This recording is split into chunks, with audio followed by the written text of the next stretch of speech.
Charges are expected this week in a Dale County animal abuse case. News 4's Camille Coney joins us live now in studio. So Camille, what can you tell us about this case? Well, Kinsley Baila, over the weekend, the Dale County Sheriff's Office launched an investigation into videos circulating on social media.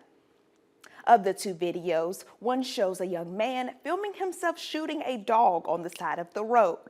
The other shows him beating a cat with a shovel. This sent social media into uproar. While investigating, police discovered some of the videos are 2 years old. This means the suspect was a juvenile at the time, and the Alabama law requires that he be charged as a juvenile.